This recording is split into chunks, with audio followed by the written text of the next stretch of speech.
En este vídeo comenzamos con el lenguaje CSS, utilizado para definir el aspecto visual de las páginas HTML. CSS describe el aspecto visual con reglas de estilo, que tienen esta sintaxis que tenemos aquí. Comienzan por un selector que identifica las marcas sobre las que van a aplicar los comandos visuales que ponemos a continuación.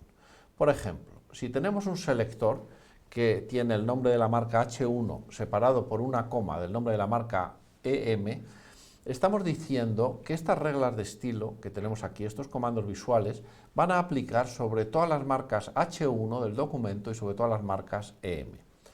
Y los comandos visuales van delimitados entre corchetes y son pares con el nombre de una propiedad visual, como por ejemplo color, que significa el color del texto, es equivalente a text color, separado por dos puntos del valor que le asignamos, en este caso rojo, con lo cual el color del texto de los títulos H1 y del texto enfatizado pasaría a ser rojo si aplicásemos ese comando sobre ellos, como indica esta regla CSS. Aquí, separado por punto y coma, indicamos que el fondo va a ser de tipo gris, el background va a ser de tipo gris, y aquí, separado por otro punto y coma, indicamos que el texto va a estar alineado de forma centrada, para que aparezca en el centro de la página. Este ejemplo, con este pequeño documento HTML que tenemos aquí, ilustra cómo podemos cambiar el aspecto visual que dan los estilos predefinidos por defecto en el navegador, que mostrarían este documento de esta forma de aquí, en algo que controlamos nosotros directamente a través de reglas de estilo o de comandos CSS. Si nosotros le añadimos estos 4 comandos con este bloque style que metemos en la cabecera, transformamos esta representación visual o esta presentación visual en esta de aquí. Los estilos se pueden meter, tal y como hemos hecho aquí, con un bloque style en la cabecera. Cuando son muy pequeños, aunque no conviene, se recomienda que estén siempre en un fichero diferente y se importen con un bloque link. Sería llevar esto a un fichero, importarlo con un bloque link, como veremos en algún ejemplo posterior, y también se pueden meter en el atributo style de cada elemento HTML de los que están en el documento. Aunque esto no se recomienda porque se recomienda que los estilos estén siempre separados de la primera regla de este bloque de estilos configura los títulos de máximo nivel, identificados por la marca H1, en azul navy, porque la propiedad color es equivalente a text color, es el color del texto que aparecerá en este color. Y además alinea el texto en el centro, porque la propiedad text align nos dice cómo queremos posicionar el texto. La segunda regla nos configura los bloques EM y B con el texto en color índigo, tal y como aparecen aquí. La tercera regla configura el fondo, tanto del body, que es el conjunto de la ventana, toda esta ventana que tenemos aquí, como los bloques, las cajas asociadas a EM y a B, que son estas de aquí en el gris clarito. Esta configuración se hace poniendo la propiedad background, es decir, el fondo, con este color que se especifica con RGB. Los colores se pueden especificar o con un nombre, existen muchos nombres para los colores típicos, pero si queremos más precisión podemos utilizar RGB y mezclar niveles que están especificados aquí como un dígito hexadecimal que tiene 16 niveles, 16 intensidades de color que van de la F al 0, de rojo, de verde y de azul. Aquí tenemos casi el máximo de rojo, de verde y de azul, y los tres iguales. Por lo tanto, lo que estamos dando es un blanco en el caso de que hubiese 3 Fs, un negro en el caso de que hubiese 3 ceros, y a medida que vamos subiendo la intensidad vamos pasando de grises más oscuros a grises más claros, y este es el gris más claro que se puede definir así. Aquí en el bloque P definimos un background que es con un gris un poco más oscuro, porque tiene 3 Ds, que es una intensidad un poco más baja. Es este gris de aquí, y al haber definido explícitamente que el body y los bloques EM, las cajas de M y de B, sean gris clarito, las veremos en clarito, mientras que lo que queda del bloque P lo veremos en este gris oscuro. Además, el texto del párrafo delimitado por P, que es este texto de aquí, aparece justificado a la derecha de forma que las líneas cierren exactamente y ajuste la longitud de los blancos y de las fonts para que esto quede perfectamente compuesto. Además de esto, de especificar los colores con tres niveles, con tres colores de 16 niveles, se pueden especificar también con tres colores de 256 niveles, con 2 dígitos hexadecimales, incluso de otras formas que vienen en la guía de referencia para el que tenga interés. Un elemento HTML debe estar siempre contenido dentro de otro, salvo el elemento que definimos con la marca HTML que delimita todo el documento. La relación estar contenido define un árbol que se ilustra con este ejemplo de aquí. Este es el esqueleto HTML que corresponde con este árbol. La raíz es el elemento HTML que tiene estos dos hijos, la cabecera y el cuerpo, y así todos los elementos que se hayan ido definiendo. Padres e hijos son los elementos que están en niveles adyacentes. CSS tiene definidas reglas de herencia para evitarse todo el trabajo de tener que definir una propiedad en muchos elementos, porque definiéndola en un nivel alto, si esa propiedad se hereda, pues aparecerá o configurará ya todos los elementos que están por debajo en el árbol. Las reglas detalladas son complejas, pero a grosso modo se pueden aplicar estas de aquí, casi siempre funcionan. Se heredan las propiedades visuales de contenido textual. Por ejemplo, si ponemos color igual a red, el texto se transformará en rojo en todos los elementos que están por debajo, porque es una propiedad de tipo textual. Mientras que las propiedades de caja estructurales, de cajas, como los tamaños, esas no suelen heredarse porque esas suelen ser diferentes para cada uno. HTML tiene atributos globales que pueden incluirse dentro de cualquiera de sus elementos. En esta lista están todos ellos, pero hay dos especialmente importantes para CSS. El primero es el atributo id, al que se asigna un valor que actúa como identificador único de ese elemento HTML en la página, porque dos atributos id no pueden tener asignado el mismo valor dentro de una misma página. Este identificador se puede utilizar como identificador de un elemento HTML también en selectores CSS, utilizando esta sintaxis que tenemos aquí, en la cual, pues simplemente ponemos el nombre precedido de este primer carácter. Esta misma identificación de un elemento HTML sirve para crear una dirección global en Internet en los URLs, de forma que si le añadimos aquí el anchor, como se denomina este identificador del elemento, lo que obtenemos es un identificador global en Internet de ese elemento dentro de esa página HTML, de ese fichero.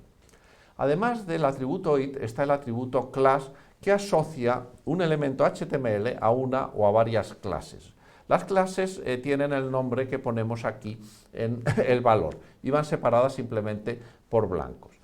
Una clase puede tener varios elementos dentro, varios elementos HTML, y por eso con esta sintaxis de aquí, punto, nombre de la clase, tenemos una forma de referenciar en el selector a todos los elementos de una misma. En esta tabla de aquí tenemos ejemplos de cómo combinar los selectores para hacerlos más eficaces. En el primero indica cómo hacer que unas propiedades visuales apliquen a varios elementos de varios tipos. Por ejemplo, esto aplicaría a todos los elementos de tipo H1, H2 y P. Si queremos que aplique a un solo elemento EM, pero que esté contenido dentro de otro en el árbol, es decir, esté más abajo en el árbol, pero que exista ese elemento encima, entonces lo hacemos así, separando, poniendo los nombres de marcas, pero sin poner la coma entre medias. Aquí tenemos lo mismo, pero indicando que el elemento hijo debe estar justo en el nivel inferior del padre, es decir, que H2 debe ser hijo de H1 directamente, mientras que aquí podría estar en cualquiera de los niveles inferiores. Aquí especificamos que la marca debe ser A y que debe tener además definido en el primer caso el atributo href, pero sin especificar qué valor debe tener definido o asignado. Cualquier elemento que tenga esto pues estaría seleccionado, que tenga ese atributo. Mientras que si queremos que solo los que tengan este valor asignado sean los seleccionados, pues entonces especificamos también el valor. Incluso podíamos poner todos los que tengan ese atributo con un valor o solo ese atributo sin especificar la marca. En fin, se pueden hacer todas las combinaciones que se quiera. Aquí tenemos, por ejemplo, la selección de todos los elementos que pertenecen a la clase C1, con punto C1. Aquí tenemos todos los elementos que pertenecen a la clase C1, pero que son de tipo H1. Y así podríamos seguir combinándolos de muchas formas. En esta segunda tabla tenemos más ejemplos de selectores. Aquí tenemos selectores en función del atributo it, por ejemplo, aquí el elemento que tenga el atributo it1 como identificador, y aquí el elemento h1 que tenga el atributo it1, que solamente lo seleccionaría si ese elemento con it1 fuese de tipo h1. Aquí tenemos formas de especificar aspectos relativos a los enlaces. Por ejemplo, podemos definir cómo se ve un enlace o qué atributos visuales tiene antes de visitar ese enlace, es decir, antes de haber hecho clic en ese enlace en la página. Y también qué aspecto tiene después de haberlo visitado. Así es como se hace cambiar de color cuando hacemos clic y para saber que ya lo hemos visitado en una página. También existe el hover, que indica cuando el ratón está posicionado justo encima de un hiperenlace, de forma que al pasar por él pues nos salga un mensaje visual que nos indica que hay un hiperenlace, es decir, que ese elemento es clicable. Y por último tenemos aquí dos formas de modificar con CSS el contenido HTML. Esto no es recomendado, no es una cosa recomendada, pero es muy cómodo en ciertas situaciones y por eso existe. Con pbefore y utilizando aquí el atributo content podemos añadir, por ejemplo, este texto al principio de un párrafo. Pbefore párrafo, podríamos nota, dos puntos igual y delante del párrafo saldría esto. Y con pafter, por ejemplo, pues aquí indicamos cómo meter un punto al final del párrafo. Si nosotros hacemos esto, no solamente estamos configurando atributos visuales, sino que también estamos añadiendo contenido. A veces se hace, aunque como digo, no es conveniente ni recomendable. CSS permite que varias reglas de estilo intenten configurar una misma propiedad de un mismo elemento. Para determinar cuál es la que realmente configura esa propiedad, tiene un algoritmo, el algoritmo en cascada, que se basa en prioridades. Las reglas de menor prioridad son las reglas por defecto que tiene el navegador y que se utilizan para configurar las páginas si no hay ninguna otra regla que se ha añadido explícitamente. En el navegador un usuario puede añadir además lo que se llaman las reglas de usuario, que son reglas que se meten a través de un sistema de configuración del navegador y que quedan ahí permanentemente. Estas tienen más prioridad que las por defecto, pero menos prioridad que las que luego se metan en la página, que son las que vamos a denominar reglas de página.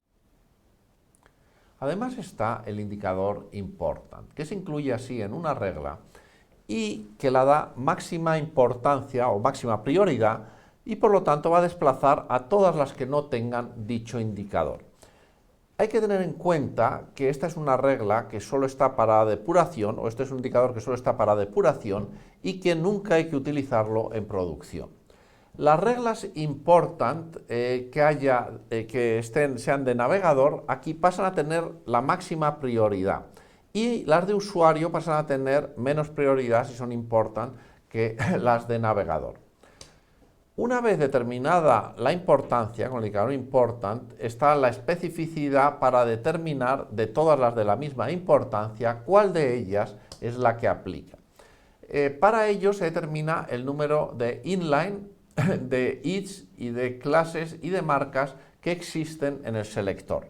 Se aplican estos pesos, se suma 1000 por cada inline, 100 por cada identificador, 10 por cada class o equivalente y 1 por cada marca. Y en función de esa especificidad se elige la regla que tenga pues, mayor importancia, mayor especificidad dentro de esa importancia, que además esté definida en último lugar o más cerca en el árbol. Aquí tenemos algunos ejemplos que ilustran la aplicación del algoritmo en cascada. En el primer ejemplo tenemos tres reglas con la misma importancia y la misma especificidad y por lo tanto aplica la que está definida en último lugar. Aquí tenemos tres reglas que tienen la misma importancia, esta no es importante y luego tienen diferentes especificidades. Pues aplicará la que tenga importancia y la máxima especificidad, que es la primera que está definida aquí. Aquí tenemos un caso de una regla que está definida en el bloque style con mucha especificidad y otra que es inline, que tiene poca especificidad, solo tiene el indicador de marca, pero el ser inline le da pues, el máximo valor para la aplicación y por lo tanto aplicará esta de aquí. Y por último tenemos aquí la decisión entre todas estas reglas que aplican en función de su especificidad, porque todas tienen la máxima importancia. Aquí tenemos diversas especificidades, esta es la máxima, por lo tanto aplicaría